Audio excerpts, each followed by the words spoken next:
হযরত হুসাইন আহমদ মাদানী রহমতুল্লাহ আলাইহির একজন খলিফা হইলেন আমাদের বরুণার সাহেব, যিনি মরহুম বরুণার পীর সাহেব, আজকের ওই রশিদুর রহমান ফারুক সাহেব উনার আব্বা। মুরব্বী যারা অনেকে হয়তো ওনারাতে মুরিদ হইছেন, ওনারা দেখছই না।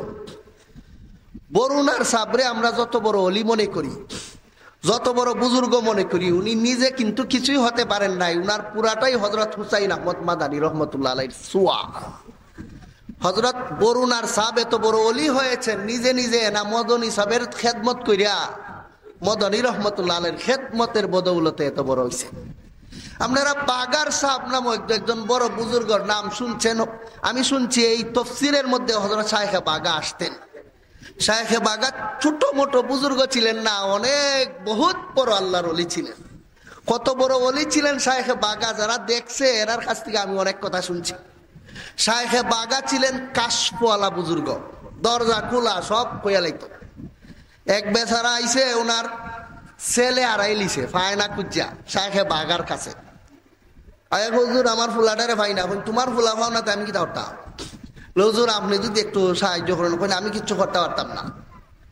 এই সময় হযরত মাদানী রহমতুল্লাহ আলাইহি নয়া সড়ক টাকেন সিলেট এতেকাফ। তিনি বলছেন হযরত শায়েখের কাছে যাও। ওনারা নাম বলতেন না, হযরত শায়েখ বলতেন হযরত মাদানী রহমতুল্লাহ আলাইহি। শায়েখে বাগা বলছেন মিয়া আমার কাছে আইছো, হযরত শায়েখ আছেন নয়া সড়ক, যাও উনার কাছে গিয়া বলো তোমার ছেলেটারে পাইতাছো না, উনার দোয়া নিয়াও। বেচারা গেছে, হযরত মাদানী রহমতুল্লাহ আলাইহির কাছে গিয়া কান্তাছে যে হুজুর আমার ছেলেটারে পাই না। হযরত মাদানী রহমতুল্লাহ আলাইহি বললেন বশির আহমদের কাছে যাও। দেখেন কারবারটা, উনি যে পাঠাইছে উনি কইছেও না, কিন্তু তিনি বললেন যাও বশির আহমদের কাছে যাও, গিয়া কও তোমার ছেলেটারে বের করার জন্য কিছু তদবির কইরা দিত। বেচারা গেছে, গিয়া কই হুজুর আপনি বলে দিতেন। কয় কে কইছে? বলে হযরত শায়েখ হই কইছে।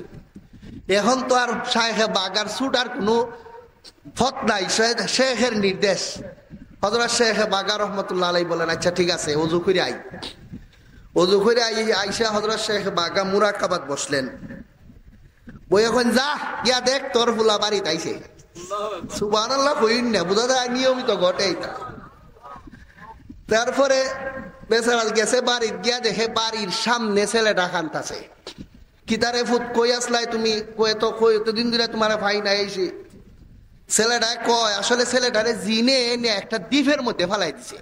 দ্বীপ তো চিনুন, চতুর্দিকে পানি, মাঝখানে একটু জায়গা শুকনা, ওখানে নিয়ে ফালাই দিছে জিনে। ছেলেটাই কয় আব্বা আমি দেখি আমারে একটা দ্বীপের মধ্যে চতুর্দিকে পানি জায়গার মধ্যে আমার কে ফালাই রেখে দিছে, আমি খান্তাছি আইতাম পারি না। হঠাৎ দেখি একজন বুড়া মানুষে আমারে কয় তুই কইতে গাইছ রে গেল আয় আমার সাথে। তো এই বেটা আমারে দৌড়ছে, আমিও বেটারে দৌড়ছি। এরপরে আমি কতক্ষণ পরে দেখি বাড়ির সামনে আইছি। তখন বাপে কয় বুড়া বেটা লাখেটা কয় আমি বেটারে দেখছি না, সাথে লুই আইছে ফুলারে। আইনা শায়েখে বাগারে দেখাইয়া কয় সিনস নি দেখছে, কয় ওই বেটাই আমারে লুই আইছে। এটার নাম ওই কাশফ, এটার নাম ওই কারামাতুল আউলিয়া হাক্কুন, আল্লাহর ওলিদের কারামত সত্য।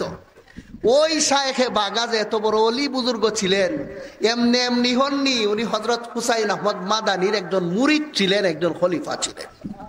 এখন যে পীরের মুরিদের এই অবস্থা, পিসাব কত বড় ওলি, চিন্তা করার মতো বিষয় আছে কিনা এখানে?